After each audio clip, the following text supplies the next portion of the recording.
Un autre texte va maintenant donner le profil donc, du personnel. C'est un problème, n'est-ce pas? Également, le code dit il est interdit aux radios communautaires de faire de la publicité, et le même code renvoie à un cahier des charges qui précisera les droits et obligations des radios.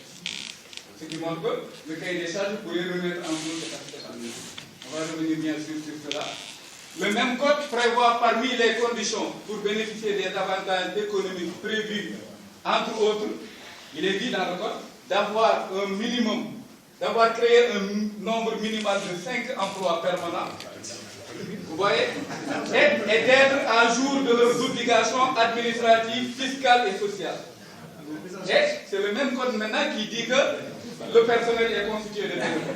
Là, vous voyez cette contradiction. Nous avons des bénévoles, il faut avoir 5 emplois permanents. Ensuite, il faut être vraiment être en règle avec les dispositions fiscales, ainsi de suite. Donc là, c'est pour dire que vraiment, ça pose problème.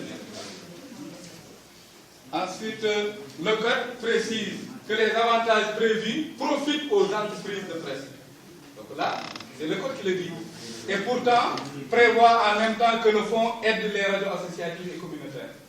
Et il était dit plutôt que les radios communautaires ne sont pas des entreprises de presse.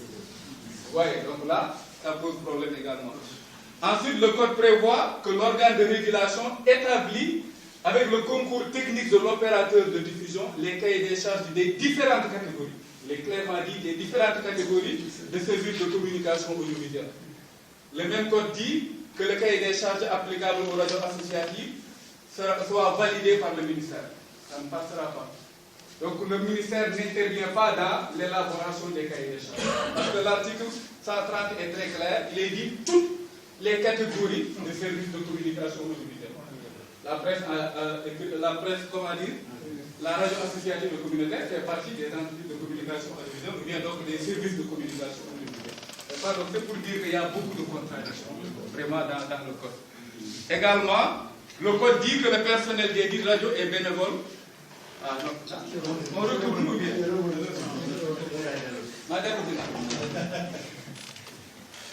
Voilà.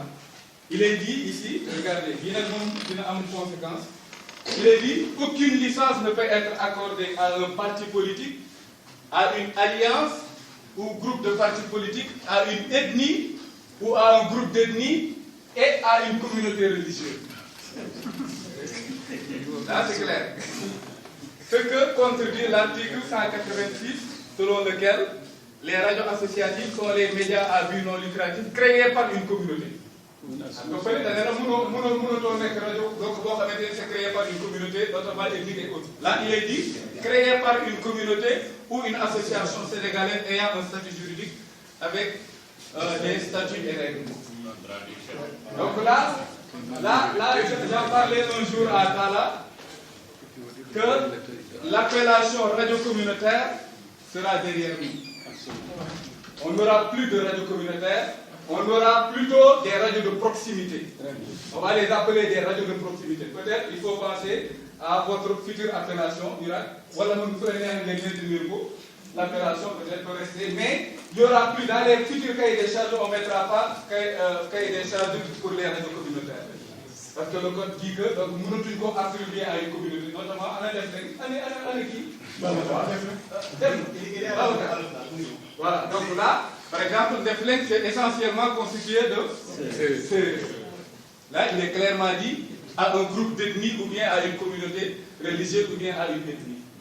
N'est-ce pas? Donc là, il faut dire que, effectivement, de ce point de vue, ça aura donc des répercussions sur les appellations. Et moi, je pense que même le terme radio de proximité est préférable.